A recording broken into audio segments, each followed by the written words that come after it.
বন্ধুগণ নমস্কার, আমি শীতাংশু বলছি। প্রথমে আপনাদের অনুরোধ করবো আপনারা আমার চ্যানেলটি সাবস্ক্রাইব করুন।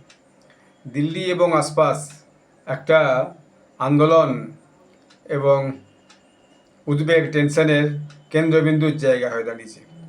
কেন বলছি আপনাদেরকে, দেখুন, আপনারা কিছুদিন আগে দেখেছেন, প্রায় মাসখানেকের বেশি সময় থেকে দিল্লির যে যন্ত্রমন্তর, সেইখানে ওই যে আরশোলা জনতা পার্টি, তাদের একটা প্রতিবাদ চলেছে এবং সেই প্রতিবাদে বহু যুবক, বহু মানুষ অংশগ্রহণ করেছে। সরকারের সাথে ব্যাপক দড়ি টানাটানি হয়েছে। পরবর্তীকালে সরকার তাদের দাবি মেনে নিয়ে ধর্মেন্দ্র প্রধানের পদত্যাগ করতে বা পদত্যাগ নিতে খানিকটা বাধ্যই হয়েছে বলা যায়।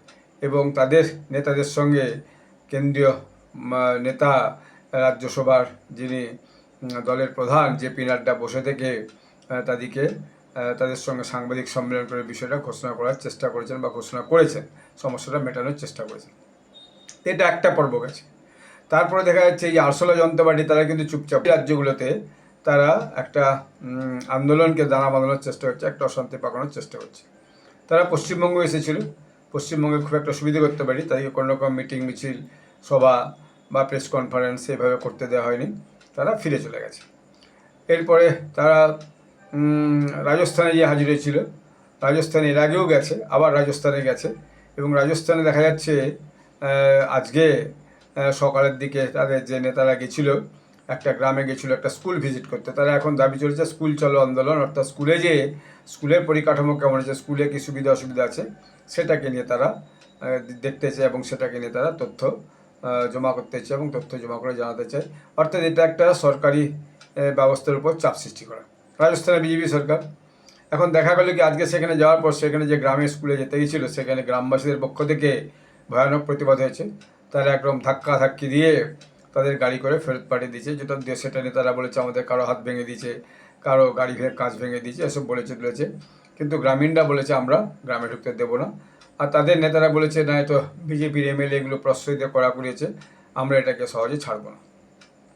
এদিকে দেখা গেল যে মহারাষ্ট্রে তাদের যে প্রতিষ্ঠাতা নেতা, সেও বিভিন্ন একটা দুটো স্কুলে যেরকম শুরু করেছে, তো সেই নিয়েও অশান্তি হয়েছে। কোনো স্কুলে প্রথমে দিয়ে কিছু বলেনি, কিন্তু পরের বারে যখন অন্য স্কুলে গেছে তখন সেখানে হচ্ছে আপনার আপত্তি, গ্রামের লোকজন আপত্তি করেছে, স্কুলের লোকজন আপত্তি করেছে এবং ছেলেরাও আপত্তি করে তাকে ভাগিয়েছে, এরকম একটা খবর পাওয়া গেছে। আসলে ঘটনা হচ্ছে যে স্কুলের পরিকাঠামো দেখতে যাওয়ার তার অধিকার নাই। যদি বা অধিকার মনে করে এবং লোকজনকে, বিশেষ করে আত্মীয় স্বজনকে নিয়ে যায় স্কুলের ভেতরে, স্কুল চলাকালীন তার প্রবেশ করার আইনত এটা কারোর অধিকার নাই। আপনি স্কুলের প্রধান শিক্ষকের পারমিশন ছাড়া, কমিটির পারমিশন ছাড়া কী পারপাসে আসছেন, বা ডিস্ট্রিক্ট ইন্সপেক্টর অফ স্কুল বা এডুকেশন ডিপার্টমেন্টের অনুমতি ছাড়া আপনি কোনো স্কুলে এইভাবে ভিজিট করতে পারেন না এবং যে সেখানে ছাত্রদের ক্লাস চলা অবস্থায় তাদের বিভিন্ন অভাব অভিযোগ বা অসুবিধাগুলো যাচ করতে পারেন না। আপনি অন্য সময় করতে পারেন, স্কুল চলার সময়ের বাইরে বা কমিটি বা প্রধান শিক্ষক অনুমতি নিয়ে, বা সেই রকম কোনো সমস্যা থাকলে আপনি সেই সমস্যাগুলো দূর করার জন্য একটা দরখাস্ত লিখে, চিঠি লিখে আপনি যে এডুকেশন ডিপার্টমেন্ট সেখানে জমা করতে পারেন।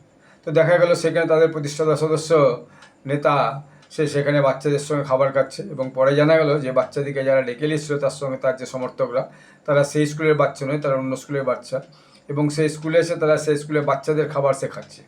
কারণ তার এই বাচ্চাদের খাবার খাওয়ার অধিকার আছে কিনা এটাও কিন্তু সে পরখ করছে, বলছে দেখছে খাবার সঠিক হয়েছে কিনা, এটাও অনেকে কোশ্চেন তুলেছে। তো এটাকে নিয়ে একটা অশান্তি এই আরশোলা জনতা পার্টি নিয়ে এটা চালুই আছে। কিন্তু তারা যে বিজেপি শাসিত রাজ্য যেগুলো আছে বাদ দিয়ে, আর যে কংগ্রেস শাসিত রাজ্য আছে, আপনার হিমাচল প্রদেশ বলুন, কর্ণাটক বলুন, বা আপনার তেলেঙ্গানা বলুন, বা কেরল বলুন, এসব রাজ্যে তারা যাচ্ছে না। তারা তামিলনাড়ু যাওয়ার চেষ্টা করেছিল, তামিলনাড়ু সরকার একটা কড়া নোটিশ জারি করেছিল, যদিও পরে বিভিন্ন চাপে তারা সেই নোটিশটা উইথড্র করেছে যে এখানে কোনো স্কুলে কাউকে ঢুকতে দেওয়া হবে না। যদিও সেখানে এই নোটিশ পাওয়ার পরে বা উইথড্র করার পরে কেউ সেখানে এখন পর্যন্ত এই আরশোলা জনতা পার্টির পক্ষ থেকে তামিলনাড়ুতে যে খুব একটা কিছু আরম্ভ করেনি বা সুবিধা করতে পারেনি। এখন তারা মহারাষ্ট্র আর রাজস্থানে বেশিটা আরম্ভ করেছে, বা এর বাইরে তারা পাঞ্জাব, যেখানে আম আদমি পার্টির সরকার আছে, সেখানেও যে তারা কিছু করেনি। ঝাড়খণ্ডে যদি একটা অন্য আন্দোলন হয়েছে, সেখানে তাদেরকে ঢুকতে দেয়নি। ঝাড়খণ্ডের ছাত্ররা তাদের যে দুটো পরীক্ষা, যে পিএসসি আর একটা কি পরীক্ষা ছিল, সেই পরীক্ষায় যে কোশ্চেন লিখেছে, সেই কোশ্চেন লিখলে দীর্ঘ সময় তারা নিজের আন্দোলনে বসে, সেখানে কোনো রাজনীতিকে ঢুকতে দেয়নি, সেখানে তারা কোনো নেতাকেও আসতে দেয়নি। তবে শেষমেশ সেখানে যে একটা অনশন করছিল যে ছেলেটি, সেই ছেলেটিকে পরে দেখা গেলো ঝাড়খণ্ড সরকারের পক্ষ থেকে দুজন মন্ত্রী এসে তার অনশন ভঙ্গ করছেন, তাকে জুস খেয়েছেন। কিন্তু শোনা যাচ্ছে হাইকোর্টে যে যে হলফনামা দেওয়ার কথা ছিল ঝাড়খণ্ড সরকারের, সেটা তারা দেয়নি। তারা যেটা দিয়েছে বা এরকম কিছু একটা হয়েছে হাইকোর্টে, যে সরকারের পক্ষ যেটা রাখা হয়েছে সেই পক্ষে নাকি ঝাড়খণ্ডের যে ছেলেদের বা ছাত্রদের যে দাবি, সেই দাবি নাকি বানানি, সেই জন্য তারা নাকি আজকে ঝাড়খণ্ডে আর একটা কী কোনো প্রতিবাদ অনুষ্ঠান করবে এরকম কিছু ঠিক করেছিল। সেটা করেছে কিনা সেই খবরটা আমার জানা নেই। সেটা করা অসুবিধা নেই, কারণ অলরেডি একটা আন্দোলন সেখানে দানা বেঁধেছে। তবে এটা ওই আরশোলা জনতা পার্টির আন্দোলন নয়, এটা জেনুইন ছাত্রদের আন্দোলন বলে এ পর্যন্ত জানা যাচ্ছে। এরপর দেখা যাচ্ছে আজ দিকে আরেকটা নতুন আন্দোলন শুরু হয়েছে দিল্লিতে। প্রথম হচ্ছে যে দেখা গেলো বিরোধী দলনেতা রাহুল গান্ধী তিনি এসে গেছেন। এসে যে আপনার কর্নাট প্লেসে যে ইয়ে আছে, আপনার পুলিশ স্টেশন আছে, সেই কর্নাট প্লেসের পুলিশ স্টেশনে তিনি হাজির দিয়েছেন তার সমর্থকদের নিয়ে, এবং সেখানে তিনি প্রতিবাদ জানিয়েছেন যে ওই সিজেপি প্রোটেস্টের সময় পুলিশ নাকি প্যালট গান চালিয়েছিল, যে প্যালট গান একসঙ্গে অনেকগুলো রাবার বুলেটের মতো কিছু যায়, যে বিভিন্ন জায়গায় বেঁধে যায় যাতে তারা সরে যায়। তো এটা নিয়ে কেস ফেস হয়েছিল, যদি কেস টেসে খুব একটা সুবিধা হয়নি, কারণ দেখা যাচ্ছে কেস থেকে কোর্ট বলে দিয়েছে, বিচার ব্যবস্থা বলে দিয়েছে যে না, গুলি চালানোর আগে প্যালট গান চালানোর মধ্যে কোনো দোষ নেই। কিন্তু তবুও রাহুল গান্ধীর একটা মুদ্রা চায়, একটা ইস্যু চায়, ওই প্যালট গান কেন চালানো যায়, তার কি বিচার হচ্ছে, যে পুলিশ প্যালট গান চালছে তার কি শাস্তি, হয়তো কিছু একটা ইস্যু নিয়ে আজকে কর্নাট প্লেসে যে থানা আছে সেখানে পুলিশ চৌকি আছে, সেখানে সে ধর্ণা দিচ্ছে। এরকম একটা ছবি, একটা ভিডিও এলো, আমি অল্প অনেক হেডিংটা পড়লাম, সবটা আমার পুরো দেখা হয়নি। কিন্তু তার থেকে সবচেয়ে বড় যে ব্যাপার হয়েছে সেটা হচ্ছে যন্তর মন্তর আজ থেকে আরেকটা নতুন আন্দোলন শুরু হয়েছে, সেটা হচ্ছে আরক্ষণ বিরোধী আন্দোলন, অর্থাৎ রিজার্ভেশন এগেনস্ট একটা মুভমেন্ট। তো এইটা যে ককরোচ জনতা পার্টি যেমন ইনস্টাগ্রাম থেকেই শুরু হয়েছিল, অর্থাৎ সোশ্যাল মিডিয়া ইনফ্লুয়েন্সের মধ্য দিয়ে, তো এইখানেও দেখা গেল এই যে রিজার্ভেশন হটাও আন্দোলন, এই আন্দোলনও ওই যে ইনস্টাগ্রাম ইনফ্লুয়েন্সের মধ্য দিয়ে শুরু হয়েছে। এখানে কয়েকজন ছাত্র, তাদের নেতা সম্ভবত সর্বেশ দুবে নাকি যেন একটি ছেলে, তো সে সম্ভবত ব্রাহ্মণ ফ্যামিলি থেকে আসছে, তো সে এইটাকে আন্দোলনটাকে লিড করেছে। তো সেখানেও কয়েকদিনের মধ্যে দেখছে কয়েক লক্ষ ফলোয়ার সেখানে হয়ে গেছে। তারা 21শে আজ থেকে যন্তর মন্তরে আপনার ধর্ণা দেওয়ার কথা ছিল, এবং তারা ইয়ে করেছিল, প্রচার করেছিল, বা তাদের মধ্যে কেউ প্রচার করে দিয়েছিল যে না, যন্তর মন্তরে ধর্ণা দেওয়ার জন্য পুলিশের পারমিশন আছে। যদিও গতকাল দিল্লি পুলিশ একটা নোটিশ জারি করে পরিষ্কার জেনে দেয় না, যন্তর মন্তর দিল্লি সেন্সিটিভ এরিয়া, এখানে 5 জনের বেশি একসাথে কাউকে এক জায়গায় জড়ো হতে দেওয়া যায় না, এবং দিল্লিতে যন্তর মন্তরে কাউকে পারমিশন দেওয়ার সুযোগ নেই। কিন্তু তা সত্ত্বেও আজকে দেখা যাচ্ছে সকাল থেকে যন্তর মন্তর সেখানে রিজার্ভেশন যে বিরোধী যে ছাত্র এবং মানুষ, সাধারণ মানুষের তার সঙ্গে আছে, ছাত্রদের বাবা মায়েরও আছে, বহু মানুষ সেখানে হাজির হয়েছে, এবং তাদেরকে ঢুকতে দেওয়া হয়নি। তাদেরকে বলেছে তোমরা রামলীলা ময়দানে যাও শেষ মুহূর্তে, কিন্তু তাদেরকে ঢুকতে দেওয়া হয়নি। চারদিক পুলিশ ঘিরে রেখেছে, এবং ব্যাপক পুলিশ সেখানে ফোর্স সেখানে হাজির করা হয়েছে।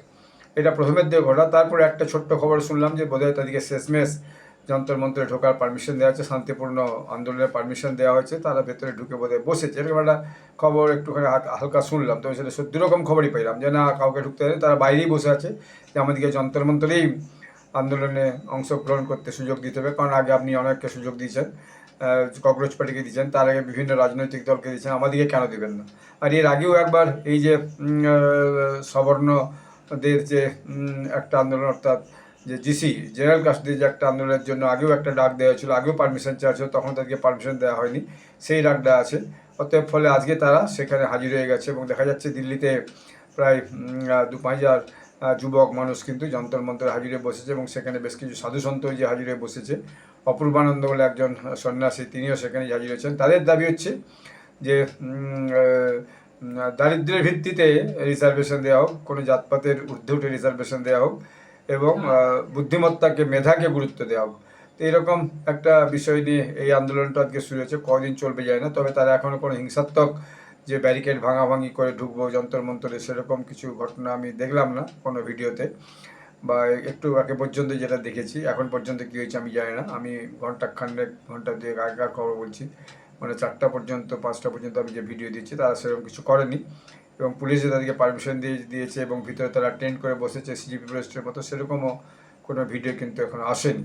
তবে নিশ্চয়ই রাত্রি পর্যন্ত এসে যাবে। এখন তারা এটা একদিনে আন্দোলন করে 21 তারিখে আজকেই শেষ করে দেয় কি আগামী দিনেও এটা চলতে থাকে, সেটাই আসলে দেখার আছে। তাদের এই সমস্ত দাবিগুলোর একটা যুক্তিও আছে, যে অনেক সময় দেখা যাচ্ছে যে অধিক নম্বর পাওয়া মেরিটের ছেলেরা তারা পড়াশোনা করার বা চাকরির ক্ষেত্রে সুযোগ পাচ্ছে না, অথচ অন্যদিকে অন্যরা সেই সুযোগটা পেয়ে যাচ্ছে। এবং একটা পরিবারে দেখা গেছে যারা রিজার্ভেশনের সুযোগ নিয়ে হয়তো আইএস আইপিএস মন্ত্রী হয়ে গেছে, কিন্তু তার ছেলেপুলেরা সেই সুযোগটা নিয়ে তারাও সেই জায়গায় পৌঁছাচ্ছে। অতএব রিজার্ভেশন যে ওই যাদের জন্য রিজার্ভেশন দেওয়া আছে তাদেরই যে নিচু তলার মানুষ যারা, তারা কিন্তু সেই সুযোগটা পাচ্ছে না, বা তারা সেইভাবে পড়াশোনার বা কোচিংয়ের সুযোগ পায় না অর্থভাবে। ফলে তারা যারা ক্রমশ যেই সমস্ত মানুষ নিচু তলায় আছে তাদেরকে যে তাদের ছেলেপুলেদেরকে উপরে তোলার যে সুযোগ, সেই সুযোগটা পাচ্ছেন না, তাদের একটা অভিযোগ। এবং এখানে দেখা যাচ্ছে যে আরও একটা দুটো দাবি আছে, তার মধ্যে হচ্ছে যে একটা ইউজিসি অ্যাক্ট হয়েছিল, সেই ইউজিসি অ্যাক্টের বিরুদ্ধেও তারা দাবি তুলেছে। ইউজিসি অ্যাক্ট যেটা করা হয়েছিল, যেখানে স্কুল কলেজে যে কোনো যে সবর্ণ জেনারেল কাস্ট ছাত্রদের বিরুদ্ধে যে কোনো যে রিজার্ভড ক্যাটাগরির ছাত্ররা যদি তাকে কোনো রকম অভিযোগ করে তার বিরুদ্ধে, সেই অভিযোগের বিচার ছাড়াই তার পুলিশ হাজত হবে, জেল হবে, এই এত একটা কিছু ছিল, তার বিরুদ্ধেও তারা একটা প্রতিবাদ জেনেছে, এটাকে তুলে দিতে হবে, বন্ধ করতে হবে ইত্যাদি। সেটাও কোর্ট কেস কাছাকাছি হচ্ছে, সেখানে সুপ্রিম কোর্ট সেটা এখন উইথহেল্ড করে রেখেছে। বিচারালয় থেকে এখনো পর্যন্ত বিচার সম্মত আসেনি আমি যতদূর জেনেছি, আর যতদূর আমার মনে পড়ছে বা শুনেছি আর কি। তার মধ্যে নতুন কিছু হয়ে থাকলে সেটা আমি বলতে পারবো। এর বাইরে একটা এসসি এসটি অ্যাক্ট হয়েছে, সেই এসসি এসটি অ্যাক্টের জন্য আবার দেখা যাচ্ছে ওবিসিরাও তার বিরুদ্ধে পথে নেমেছে, এই সাথেই যোগ দিয়েছে যে এসসি একটি অ্যাক্ট উইথড্র করতে হবে, বা এই যে রিজার্ভেশনের যে মডারেশন, সে মডারেশন করতে হবে। অর্থাৎ কারা সুযোগ পাবে, কতদিনের সুযোগ পাবে, কিভাবে সুযোগ পাবে, তার একটা যে প্রচলিত প্রথা যেটা হচ্ছে তার বিরুদ্ধে তাদের একটা প্রতিবাদ জানানো আছে। তারা চাইছে এটা সমাধান করা হোক। কারণ আরও একটা কারণ আছে যে দেখা যাচ্ছে বিভিন্ন রাজ্যে মুখ্যমন্ত্রীরা বা মন্ত্রিসভা বিজেপি শাসিত রাজ্যে, ধরুন মধ্যপ্রদেশ, উড়িষ্যা, এইসব জায়গায় রিজার্ভেশনের কোটাকে ক্রমশ বাড়ানো হচ্ছে।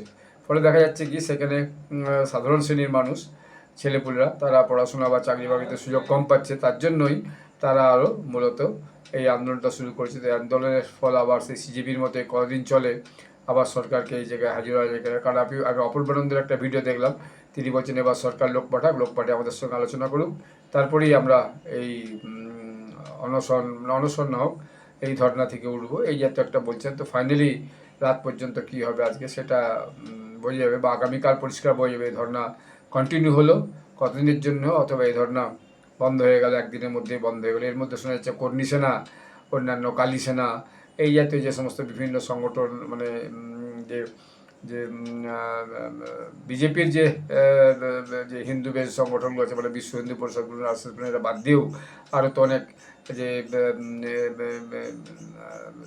হিন্দু বাহিনী, দুর্গা বাহিনী, কালী সেনা এসব আছে। তো তারা এর সঙ্গে নাকি যোগ দিবে শোনা যাচ্ছে। রাজস্থানের কর্মী সেনা তারাও এর সঙ্গে যোগ দিবে শোনা যাচ্ছে। ফলে এই আন্দোলনটা আগামী দিনে আবার বাড়তে পারে এবং দিল্লি তার একটা অশান্তি হতে পারে, এরকম একটা অনেকে অনুমান করছে। আমার অনুমান হচ্ছে যদি সরকার আবার এদের সঙ্গে আলোচনায় না বসে এবং এরা যদি কন্টিনিউ এটা করতে থাকে, চালিয়ে থাকে, তাহলে কিন্তু ক্রমশ লোক আরও বাড়বে। কারণ এই রিজার্ভেশনের বিরুদ্ধে বহু লোকের একটা ক্ষোভ আছে, বিভিন্ন সময় সোশ্যাল মিডিয়ায় যা দেখা যায়। ফলে হয়তো দেখা গেলো এটা আরেকটা দিল্লিতে ভিন্ন রূপ নিতে চলেছে।